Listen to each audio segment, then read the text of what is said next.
just the way you are, you're blessed beyond a channel bar. You're beautiful when they see. Out of control, you'll see.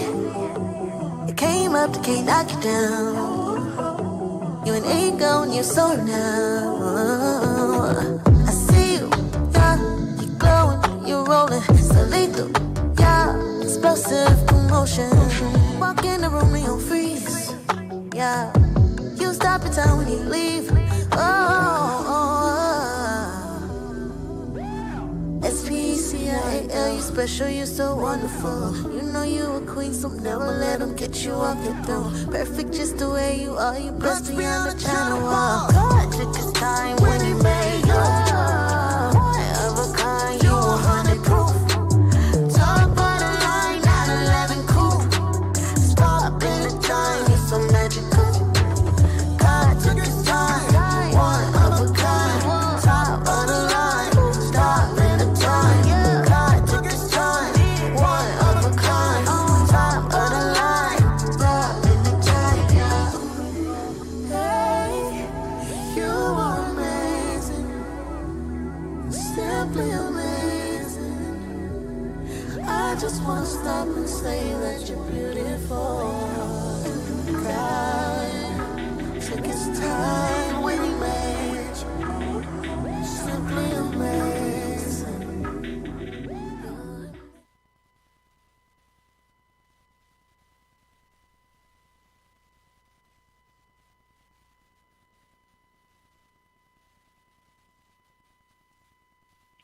Hello, hello, and welcome back to Facing Purpose. I am your host, Lakia Barnett. I am so glad to be back before you on this lovely Saturday evening. Shout out to my Tears for Purpose family. You guys did so good today on our very first monologue of the year, My Story, God's Glory. You guys got to make sure that you keep your updates. Stay tuned because we're going to be doing so much more this year. So I am triple ecstatic about what God is doing, as you should be too. And I'm also excited about tonight's guest, you guys. Phenomenal two individuals that I think is really putting their mark and imprint in the earth, something I know all too well, and as we should be doing. So I'm excited. So without any further ado, I want to introduce Miss Tracy Morrison. Good evening, Facing Purpose family, and thank you, Elder Barnett, for the warm welcome. Yes, welcome, welcome, welcome. I'm so glad that you can come aboard and spend a little time with me as I get to know you. You have a phenomenal bio, by the way. Thank you. Phenomenal bio. Yes, so I want you to go ahead and introduce yourself to everybody, anything that you want the audience to know, and then we'll get into getting some tea about how you got started and the things that you got started in. I love it. I love it. Well, first and foremost, I always, want to just thank God for the opportunity to share. I am a Brick City baby, born, raised, and still reside in the wonderful city of Newark here in New Jersey. I am excited to be with you guys on tonight. I am an educator, a counselor. I love God's people, and I love being able to build the capacity of others. So I love being able to teach as well as learn. And I'm just excited to be with you all tonight. Me and bios, we don't do well. I feel like they're on paper, but, we can just chat and let's go from there. Of course, what I like to do as well. So why don't you go ahead and talk about how you kind of discovered your purpose. I think that is very important for people to know. The show is called Facing Purpose, and Sure. Some people think they can, many people find their purpose in different ways. So what did that look like for you? Yeah, so I've always wanted to be a writer. And, while my friends would be outside, playing, kind of when the streetlights came on or, before it was time for me to go out and play, I loved daydreaming. So I was a daydreamer to my heart. And I would spend, if I wasn't putting my dolls around the table for us to play school, I was writing a story. So whatever came to mind as I daydreamed, I would just pen it to paper and never really knew kind of that that's the direction that I would ever go in. But, in school, my teachers, they would have those little contests and, I would submit my stories or submit my poems. I became a member of our high school speech team. And so learned how to, do public speaking. And as time went on, I was actually afraid of becoming a teacher. I was like, I don't want to damage anybody's child. You want me to teach them? Y'all do know my personality, right? And so a friend of mine was like, Tracy, you can do this. And so I went through the alternate route process because I actually started my career working for the Division of Youth and Family Services and, basically social work, doing social work. And as I did social work, meeting with my clients and working with the students, I started talking to my kids, and while we were in the car, just having conversations with them, and then moved into wanting to be a school counselor. Well, at the time, I had to be a teacher first.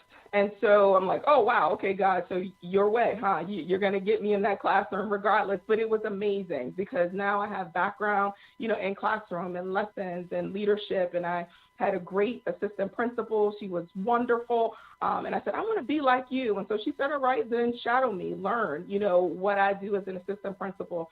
And so those conversations in the car led me to getting my master's in counseling. I took, that counseling degree. I spent 16 years as a school counselor. And in the moments when I was stressed, I found that writing was the place that I would go to. It just kind of naturally flowed.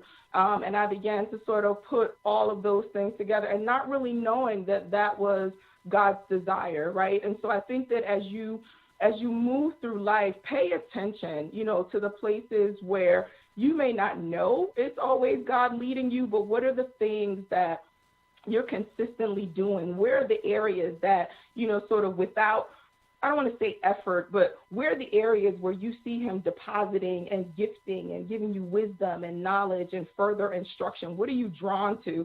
And I was drawn, to writing. That was my escape. That was my safe place. And I enjoyed teaching because it was a wonderful, opportunity for me to learn from my students as well as share knowledge with them. And then as a counselor, it helped me to do the work on me so that then I could do the work on others. And this book becomes the space where all of those things collide and where, God is just like, yes, so these are the places where I kind of ordered your steps so that I could get you to the place where I wanted you to be. Now, I'll be honest, I probably thought that, I would have written a novel or, I would have been in the corporate world. And he's just like, no, here's where I'd like you to be. And that's where we are now. I am in my first year as an assistant principal. So I pray that I'm making, my assistant principal, who I admired, proud and, still using counseling to support my students and, still teaching because our teachers are learning and I'm growing and being stretched in new ways as well. Wow, excellent. Your journey is phenomenal, and how you got on the path of your purpose. A lot of us try to skip that part. Yeah. Purpose and try to leap straight to purpose, and sometimes it really doesn't work that way. So tell me about when you were writing this book, what obstacles did you come up against that you noticed when you were in the process of writing this book? Because what I know is, and I can only speak for me, is that anytime when God is giving me an assignment, the enemy is always lurking around to make sure that I don't complete that assignment. Yes, ma'am. So yes, tell ma'am. people about what that looked like for you in real time. Absolutely. So I initially, the play, my inaugural play, I actually had that published, and I kind of just jumped in, and a friend was like, you should publish it. This is a great piece. And I'm like, okay. I did no homework. I saw something online, grabbed at it, and it didn't necessarily work. That company has thus since folded. I still have books in my garage. And as we came to, when I came to this place throughout the pandemic, I just kept hearing this sort of nudge, like, so, yep, you're going to write the book. I'm like, no, we've been through that journey. I'm good. We don't have to do this. And it was sort of this back and forth, if you will, between me and God. Like, so you just going to keep telling me what you're not going to do? Okay, let's see how this works. And a couple of years ago, I actually was going to start the book. It started with, me doing prayer calendar. So for my church, I was able to write prayer calendar. So each month there was a prayer focus, and every day there was a different task towards prayer. And as I grew and developed in my prayer life, I was hoping that the members of the church were growing in their prayer life as well. And so the calendar looked different across the years that I was doing it.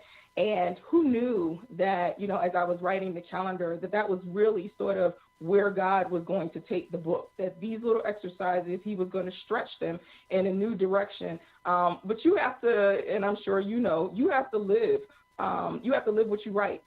And so the moments where it was hard, when you're dealing with grief, when you're dealing with loss, when you're dealing with anger and frustration, when the things you've been asking God for are not manifesting themselves in the time that you expected or wanted, and you're still waiting for things. And I'll be honest and say that my thing was, seriously, God, you want this from me, but how many things have I asked you for that I still don't have?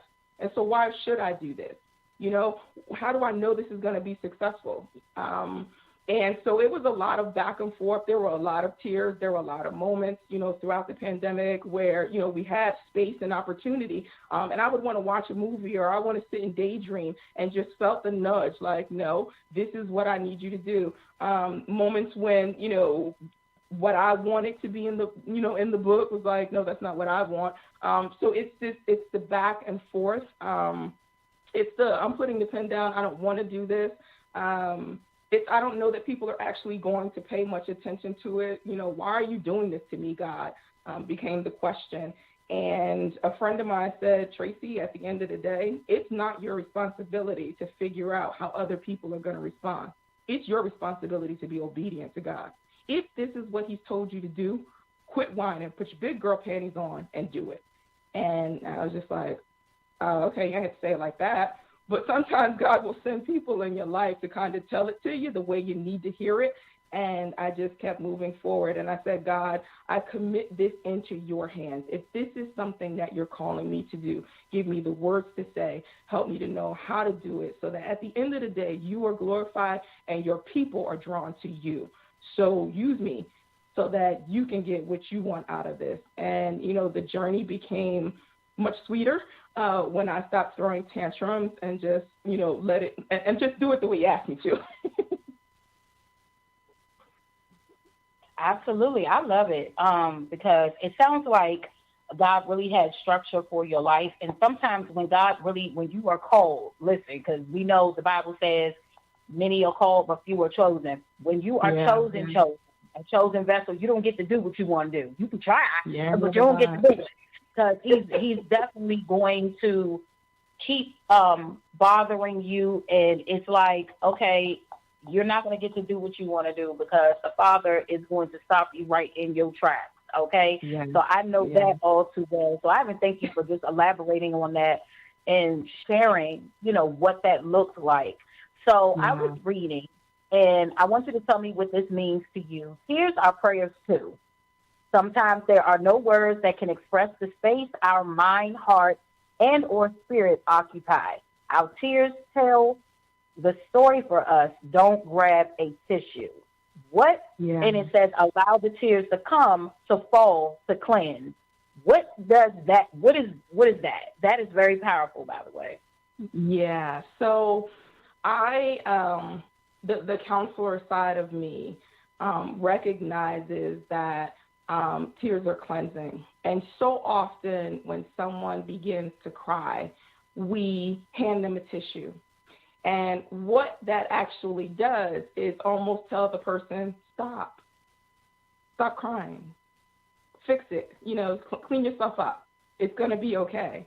And sometimes there is a need to, cry until you get it out of your system. And I have had so many of those, those deep, heartfelt cries where, there aren't enough tissues to give. It is the space where I believe there are moments when we talk about, God being a balm in Gilead, there being healing for our souls, that in that place of crying, especially sometimes if you're laid prostrate in that space of crying, where you can almost feel and sense the Holy Spirit moving from your hair follicles all the way down to your toenails.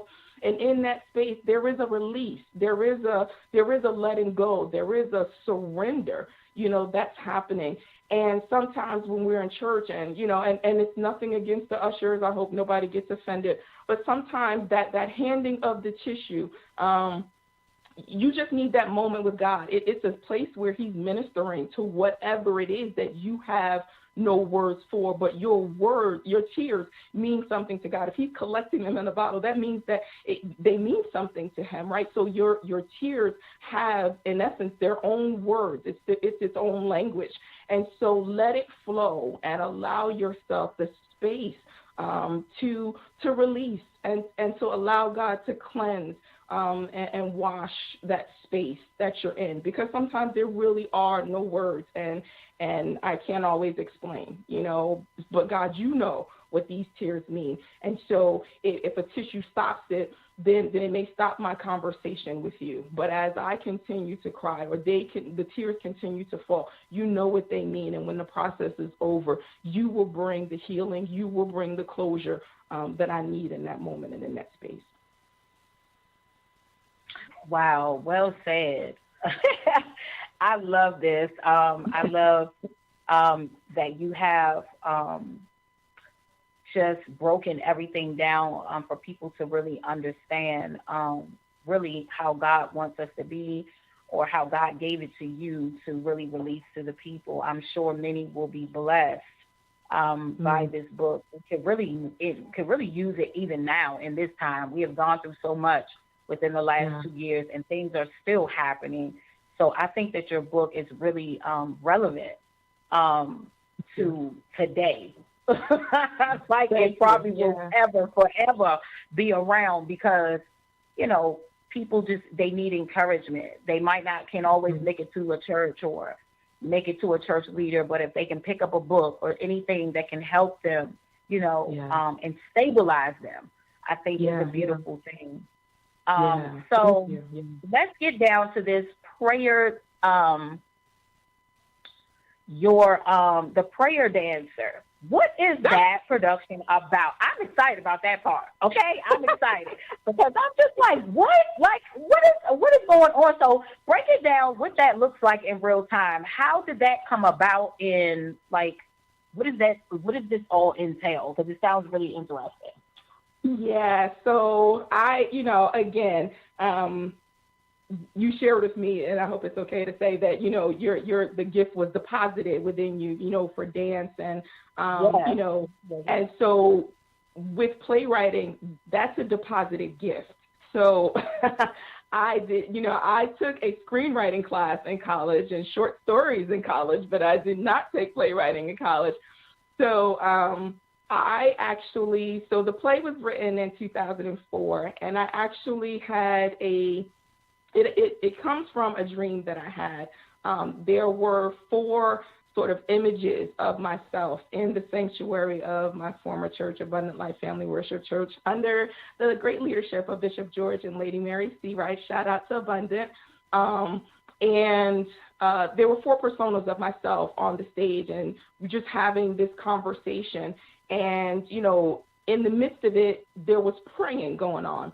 And as I took the time to really think about those characters, there are 4 female characters.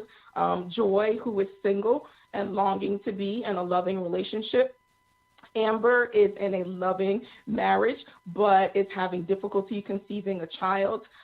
Tamara, a.k.a. Peaches, is single but living the life. She has taken her gift and made it secular. And then Rachel is in an abusive or a domestic violence relationship and has a beautiful little girl. And these women come together for a weekend. And over the course of the weekend, they talk about, the things that have been going on in their lives, because a couple of years have gone by, and this is sort of like a little bit of a reunion weekend. And in the midst of it, because they all met in college and they all knew God, they come back to the place of prayer. And so the climax of the play is, this prayer that they have one with another. And then as the play closes out, how we, come to the place of how God answers, those prayers, and maybe not necessarily in the way that the women would choose for him to answer, but the prayers, of the women are answered, and it is all driven by dance. And so how some plays are driven by song. These women are dancers, and so Amber is a tap dancer, Joy is a liturgical dancer, Rachel is a modern dancer, and Peaches, if you will, is trained in ballet, but goes off and becomes this hip-hop video dancer. And so they, we get to see a little bit of their dance separately as well as collectively. And again, when I think about that play, now that I have a little bit more experience, I took an adult playwriting class right before the pandemic because I wanted to get back into that craft. And so I have a new play that I'm working on. And as I look back at the prayer dancer, people have asked, are you doing it again? And I'm like, oh my God, what I know now about playwriting, like I have so much work to do, in terms of revising it and doing some editing. But that was my very first baby. It talks about friendship and longing and questioning God, and of course prayer and faith. And it's a great piece. And many people have said, those that attended the productions, at George Street Playhouse, it was birthed out of our Vision Drama Ministry at Abundant Life, and they put the production on, and we had a wonderful time, in God, and I'm excited for wherever God takes the book, the play. He's doing whatever he wants to do. The new play is called Preach Preacher. And it looks at the fact that the senior pastor has died, and I take the audience through the interview process for a new senior pastor. But I just like having fun, and I'm like, it's ministry through the arts. That's really what I call it. It's the creative space. God is our creator, and he has allowed us, as Bishop Seawright would say, to be creative within creation. And so I'm excited that, he uses us to get his work done in all different, parts of the earth, be it theater, be it the church pulpit, be it the classroom. We are all called to our position and our space, and just, talk to him so that you can play it well and glorify him. Listen, Tracy, let me tell you something. I'm about to holler all through here because, listen, I'm telling you, we must have met somewhere in this life before now spiritually, in the realm of the spirit. Listen to me, because I promise you, like, listening to you is really, that is me all the way to the boga. I believe that every church, if y'all listening, y'all better hear me with your good ear. Every church, every ministry needs to have a drama ministry where visual can come forth for the people of God. I am a firm believer that he is raising up a standard in that area. So believe you me, listen, you come back out with the prayer that I got to see this.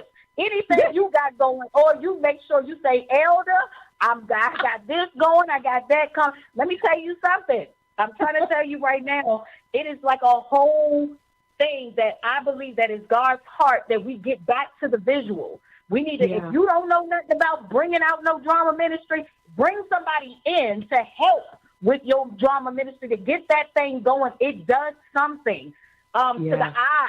It does something to your spirit when you can see that thing come to fruition in real life. Thank you, God. I love this. I love it.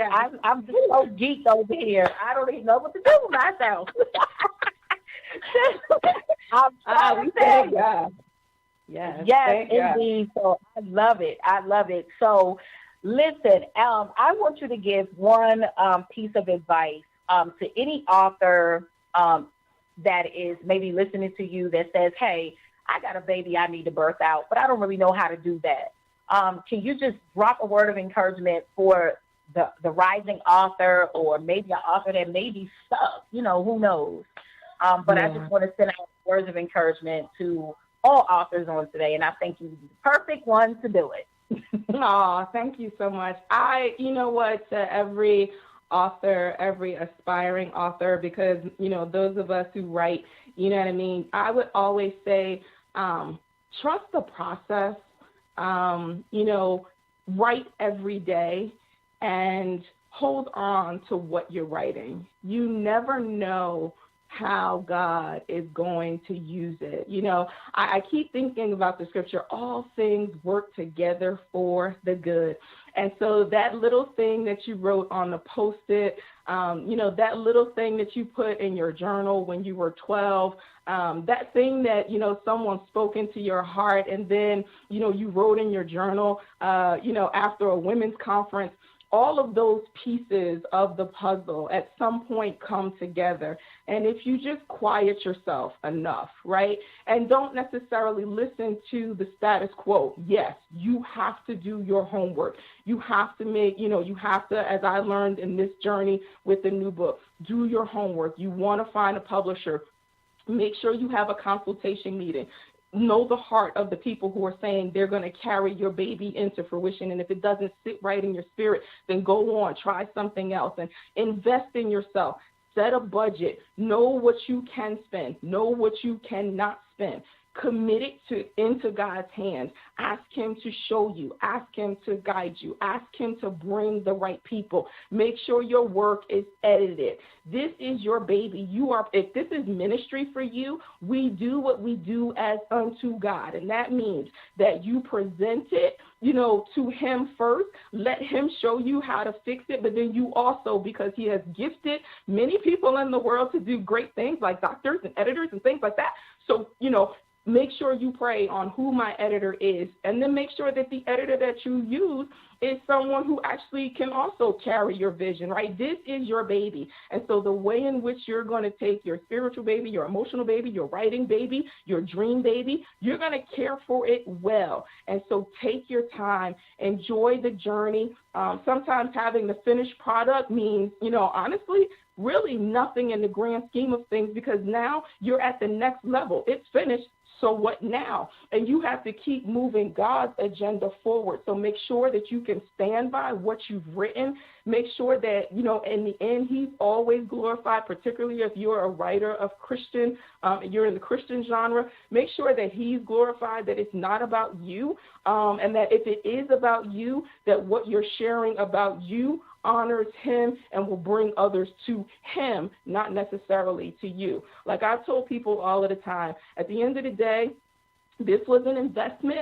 I thank God that I have, a 9 to 5, if you will. But this wasn't about money. This was the fact that I knew people who said, I really want to pray. I don't know how to pray. And God was like, yeah, you can help. And I'm like, okay. So it's like, Dr. Darius Daniel says, be an answer, to someone else's problem. So figure out what the problems are and how you can be an answer to it. Stay in your lane, and you stay in your lane when you stay in his face and at his feet. Amen. I think that was a good word, encouragement for anyone that is listening. I pray that helps somebody. That is good. So go ahead, Tracy, and tell everybody how they can connect with you and reach you. Absolutely. So I'll be honest and tell you that, I am on social media, but I'm not the greatest with it. So I'm honest. So I'm on Facebook at Tracy the Writer. I'm on Instagram at Playwright Girl, and I'm on LinkedIn as Tracy Morrison. And please forgive me in advance if I'm slow, to getting to you or to accepting your friendship. It doesn't mean that I don't love you. It doesn't mean that I don't like you. It's just I'm not the greatest with social media, but I appreciate y'all. I know that's right. Being honest.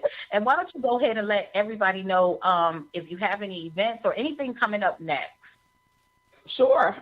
So we will be doing, let me make sure I get the date right, because that would be so terrible to say the wrong date. On March the 13th, we will be at the Middletown Art Center, and we're doing a staged reading of Preach, Preacher, my newest play.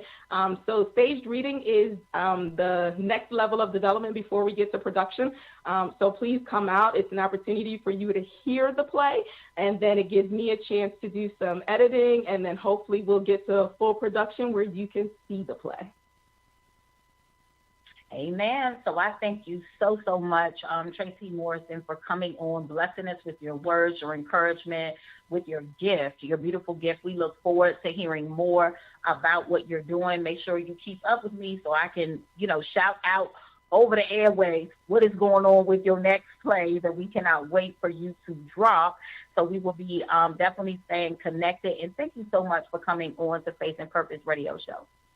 Thank you so much for having me. Blessings to each and every one of you. I appreciate you, Elder Barnett, and we will definitely be in touch.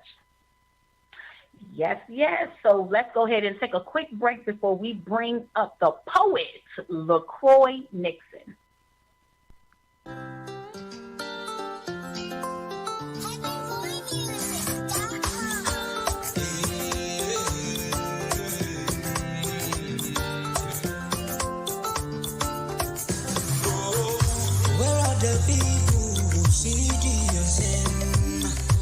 Without a vision, their eyes slowly die. Where are the people with heart full of courage? People with passion to reach the unreach. Oh, where are the pillars of faith? Spirit-filled preachers and prophets that pray. Where are the lighters who stands unafraid? People directed to go where God lives.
And we are back. Thank you guys for tuning in to Faith and Purpose Radio Show. I'm triple excited about this next guest. I'm just always excited to be able to interview people from around the world, be able to see what they're doing, what their imprint is in the earth. It is nothing like hearing about how God is moving in different ways and different elements. So next to the show is LaCroix Nixon. Are you there, LaCroix? Yes, I am. Glad to be here. How are you? How are you? I'm doing well. I've been looking forward to this all day. Yes, I'm excited. For one, you are a poet, so that's always catching my ear. Anything that's creative and in the art always has my ear and attention. But why don't you go ahead and tell everybody a little bit about you before we jump into some tea on how you got started with everything you're doing. Oh, of course. Hello, everybody. My name is LaCroix Nixon. I am a slam poet / spoken word artist. I've been writing and performing for about 7 years now, since 2015. Since then, I've traveled all over the country and to a few different countries to perform poetry and really just love on people where they're at. I'm a published author. I graduated from Liberty University with a degree in graphic design, and yeah, that's the gist of me. That is super dope. So why don't we jump into how this all got started? How did you even become a poet? How did you even where did it start? Let us into your journey a little bit. Right. Okay, so I'm going to take everybody back to around 10th grade in high school. I was sitting in English class, and, you know, I was super shy, super introvert. We got to the point of the English class where everybody's got to write a poem and say it in front of the class. Me being me, I'm not trying to do that.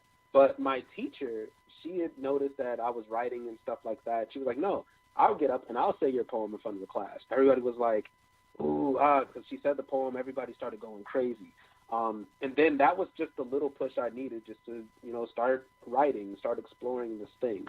Over time, I began to write more and more. And that same English teacher noticed me and said, hey, we have a Black History Month program going on at our school. We'd love for you to get up and do a piece in front of the school. I'm like, oof, all right, sure. So I just jumped in, and that was really kind of the beginning. That was my first, I guess, performance, as you say. The next time I got to do anything with poetry, again, the same English teacher, she had been in connection with the NAACP branch here in the city of Williamsburg. I'm from Williamsburg, Virginia, by the way. She had been in connection with the branch here, and they have this competition every year called the NAACP AXO competition.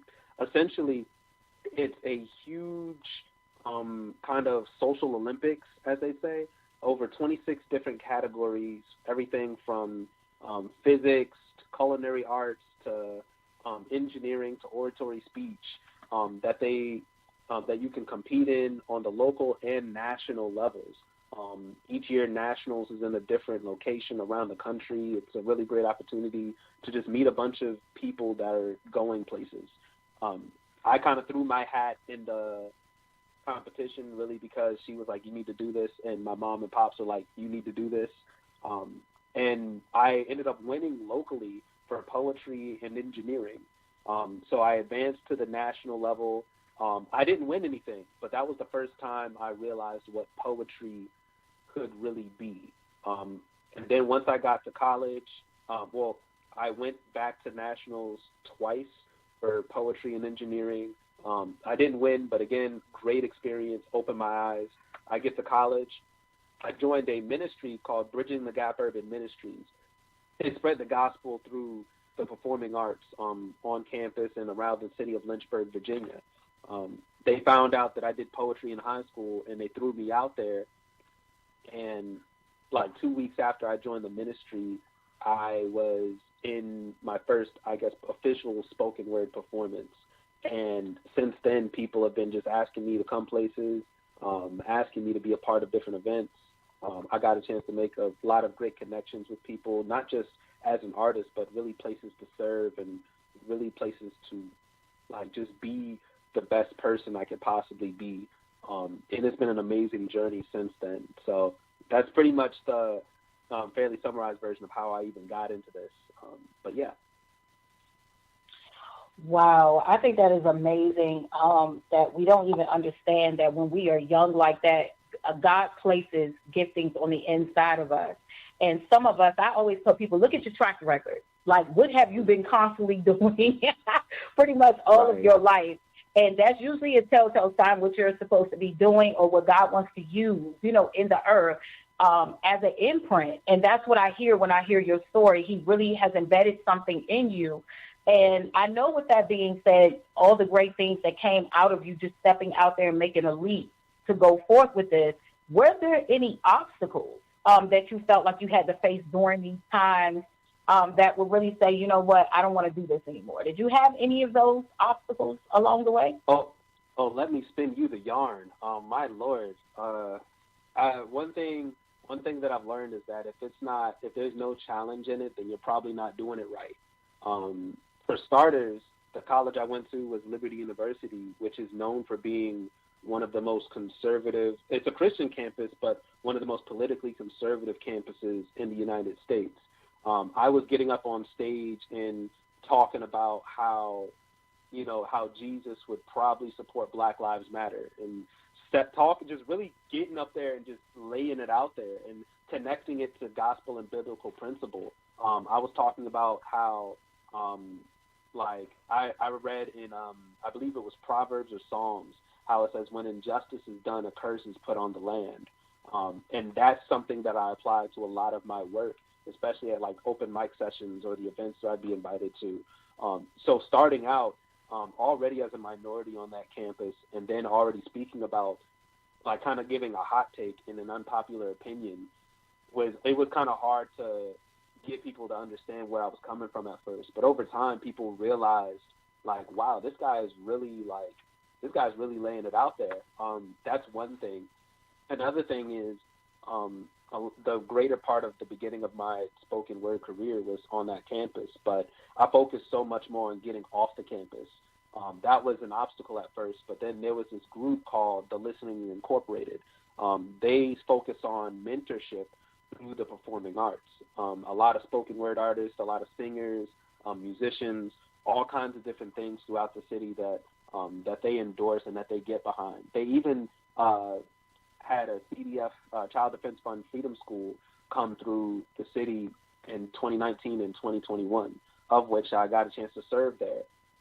It was tough because they don't talk about these things on the campus, so you have to find a way to like be intentional about getting off campus and not just to find places to perform, but finding places to really dive into the community and really be about everything you talk about.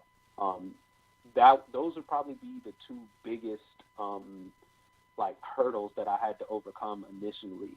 And then after I left college, one of the biggest hurdles was kind of figuring out, okay, so now what? You know, it was easy because, you know, every like twice a month there was an open mic that I could go into, kind of test out new pieces. I had the luxury of having a platform that I could use just to get better, get stronger as a poet, as an artist, as a performer. But when that was gone, I had to figure out, okay, so what's the goal now? What's the vision now? The page is turned. What's next? So, yeah, I'd say those would probably be some of the big obstacles. Well, we know that obstacles, when we have to face these things, it builds our character, it stretches us, it tests our faith. But I think it's all worth it at the end. And apparently, it was worth it at the end, the obstacles that you had to overcome to get where you are today. So talk about the book, God and His Humor. Yes. What is that? Okay, so God and His Humor is a book of poetry and art. It was all the writing, all of the art, everything from front to back was designed by myself. The idea behind God and His Humor is that, you know, I'm a firm believer that God has a sense of humor, but depending on your perspective, do you think He's a genius or do you think He's a madman? I've had a chance to talk to a lot of people outside of the faith and really get their take on the idea of God being there or the idea of the gospel and what they really see when they see Christians. And that's really where it kind of spanned from, because I didn't want this book to be just my personal thoughts. I wanted it to be really the said and unsaid thoughts of a lot of people that are kind of on the outside looking in. The book dives into some kind of deep theological and philosophical questions, but I do it in some cases in a situational manner. That's a whole nother conversation in and of itself. But basically, I wanted this book to be really an experience. There's over 40 different poems and 20 different art pieces in and throughout this book. I had self-published it before. It's actually in the process of being republished by TBN at the moment. So just getting it going and really helping to get it out there. It's been a process, and even surrounding the beginning of the book, as far as how I came up with the concept, I was in a really weird place. The quarantine had just shut the school down, and I was in my senior year. I was supposed to graduate. I was supposed to walk the stage. Everything gets canceled. And I remember just asking God, like, okay, so, like, now what? Like, I did everything you asked me to do. I've been everywhere you've asked me to be, you know, gone everywhere you've asked me to go. I've been here, and I've been faithful, and now I got nothing to show for, you know, all this work and effort that I've put in. But then I remember after praying about it, the last thing He had told me was, you know, the task right now is learning to be hopeful in the midst of hopelessness. You know, you asked to be a light in the dark. Well, it's real dark outside, so what are you going to do right now? You know, You asked to be strong. You prayed for strength. And right now it feels like the world is crushing you. So are you going to stand up? Because I wouldn't put on you no more than you can bear. And you got this. So what you going to do about it? And that's really kind of where it spanned from, because the idea that God, instead of just giving us all the strength and everything, we could ever need and making it, well, I don't want to say he doesn't give it to us, but it's like we have to discover it for ourselves. It's something that we have to understand and learn for ourselves, because we have all the tools and all the strength and all the ideas, everything we could possibly ever need for this life. But instead of God just like doing it for us, he lets us like learn through the pain. And that's such an interesting way of, like, if somebody were to design a way to grow, that's a really interesting take on it. But at the end of the day, you see the benefits and the rewards. Absolutely. So I love it. I love the title, God and His Humor. He does have quite the humor, quite the personality. I must agree to that. But that sounds so awesome and wonderful. I just thank God just for your gifting.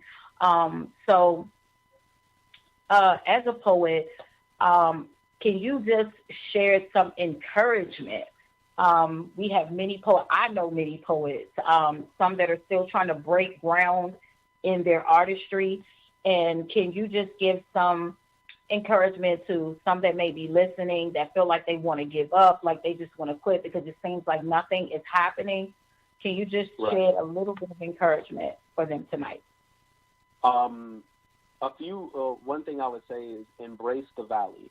One thing I've learned across every creative medium, whether it be poetry or painting or dancing, every creative person that I've ever met has gone through a point where their skills kind of plateaued, or they kind of went through a slump.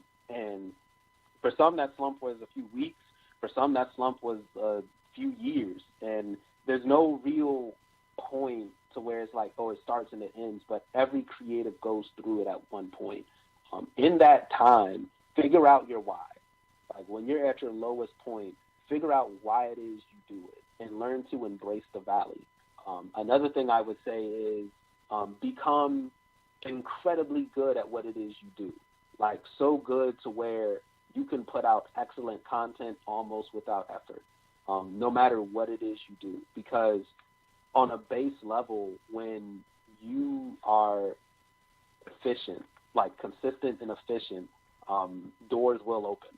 Because as simple as consistency seems, it's not easily executed all the time. It's easy to get wrapped up in life. I got to pay bills. You got the kids. You got, basic life things. It can be hard to really stay consistent with those creative, aspirations. If it's something that you really feel that you're called to do, then stick to it 100% and go all in. And the last thing I would say is have a vision for your creative medium. If you plan on, for my poets, if you plan on being a superstar poet, then poetry may not be the lane for you. Every elite level poet, every high level, big time poet that I've met, that's one of the first things they tell. That's one of the first things they tell us. The second thing they tell us is that poetry is like standing on a stage naked in front of a crowd of people with all of your flaws laid bare. It's not something that is meant to be famous. It's something that's meant to cause or be a catalyst for impact. What are you doing to use your creative medium to make the world around you a better place? And then that'll give you purpose and direction, and everything pretty much goes up from there. Okay. I like that. That's well said. Well said. Listen, I'm all for telling the truth. Some people get things twisted and they think it is what it is. And it's just like, if you're in this to get famous, you might want to turn around. Right. Because that ain't how it works. That's not how it works. And I think that is really the wrong mindset to go into this thing with. So I thank you for speaking about that. That was real honesty. So do you have a poetry piece for us tonight before you get off of here? I think I got a few. How many y'all need? We just need one just to close it out. All right. Okay, I got one from the book. This piece is entitled "An Ode to Life." Dear life, I love the way you lie, like the autumn leaves that hit rock bottom and the pebbles that patty cake with mountains, mounting the confidence to believe that one day the clouds will acknowledge them. I love the way you lie. You should have told me that the School of Hard Knocks had an entrance exam. Maybe if I would have known that, I might have studied. Maybe these melanin melancholy messages mixed mastered faster than DMs passed in between classes wouldn't clash in an awkward fashion with my passion to ignite passion. If only I can keep this fire kindled. But life, I love the way you swindle. Like the swirling winds of change that remind me that ain't nothing stay the same. You should have told me that my favorite times with you would be timeless ones, like a paradoxes, paragliding rhymes, riding air currents on wax wings stained with ink blotches, watching years and seconds become interchangeable as if we both had broken watches. If only you had given me a map, I might not seem so lost in the moment. Life, I've learned to appreciate the way you fabricate. False like the prophets that tell me that heaven is attainable by obtaining knowledge about God rather than actually letting him into their hearts. Salvation through intellect. Sanctification through the mind's eye. But you should have told me. I wish you would have told me that I didn't need a doctorate to read the signs or have a phone full of friends to know love. I wish you would have told me I didn't need to be literate to speak life or have Wi-Fi to understand connection. I wish you would have told me that I would learn to love skinning my knee. I might have played outside more. But life, if I've learned anything, I've learned to love the way that you lie. Wow. Oh my gosh, that was so cool. Like, just there's so many words I could say, but yes, that was awesome. I love it. You speak with such profound and such so much coming out of that voice of yours. Very strong presence when you speak. So that was really good. Okay. So why don't you go ahead and let everybody know how they can connect with you, because I'm sure they're going to want to connect with you after hearing this. Right. All right, so you can connect with me on Instagram, Atlas Nixon, all one word. I also have a Facebook, just LaCroix Nixon, LACROY NIXON. I also am on Patreon, also as Atlas Nixon. So if you subscribe to my Patreon, I offer a workshop on how to use your voice, how to perform, how to craft your words, and write better poetry in general. Also, last thing, I am in Williamsburg, Virginia, and I am starting a movement right now, or I'm in the process of getting the movement off the ground, called Slam Connection. It'll be a youth poetry group that'll be citywide. I partnered with the Virginia Poetry Society, the Williamsburg Library, and the Williamsburg James City County School System to help build the next generation of not just poets, but next generation of leaders and orators, next generation of communicators, next generation of innovators, really. So follow me on Instagram at Atlas Nixon. Also follow Slam Connection, and follow me on Facebook at LaCroix Nixon. Wow. Excellent. Yes, keep us informed on what you're doing. We would love to support you in any way that we can. Thank you for using your gift, this beautiful gift that you have to really change lives, really cause people to wake up and bring out that creative that is in them. So many need that. And so I thank you for using your poetry to change lives, to raise up other generations that will come behind you to do the same thing and even better. So I thank you for joining me tonight. It's been a pleasure. Thank you so much for having me. I love doing things like this. Yes, indeed. Yeah, we might have to get you on Theater and Word, sir, because you got a whole bunch of poetry over there that need to go out to the masses. So you might want to think about that. Come on to the creative cave. Come on now. Yes, indeed. So I thank you so much, LaCroix, for joining us, and we definitely will be keeping in touch with you. And blessings to everything that you are doing. We speak blessings over you tonight. that you will prosper and do everything that God has called you to, even just an overflow of abundance over your life because you said yes to the assignment and you are loyal and faithful, and God sees everything that you are doing. So blessings to you. Amen. Thank you so much. So, y'all, that is my time, and y'all know this is Elder Lakia Barnett. I'm always excited to get on the air, change lives, introduce other people that you may not even heard. But, y'all, we had two phenomenal guests, Miss Tracy Morrison and LaCroix Nixon. Listen, these are names that y'all will never, ever forget. They are both putting imprints in the earth, and I'm excited to know them. I'm really, really excited to know them. So you guys come back next Saturday with me at 7 p.m. Join me with some more special guests. Don't forget to follow the Facing Purpose radio show page. And that's it. Good night, y'all. S-P-E-C-I-A-L, you special, you so wonderful. You know you a queen, so never let them get you off your throne. Perfect just the way you are, you blessed beyond a China wall. You're beautiful when they see. Out of control, you OC. You came up, they can't knock you down.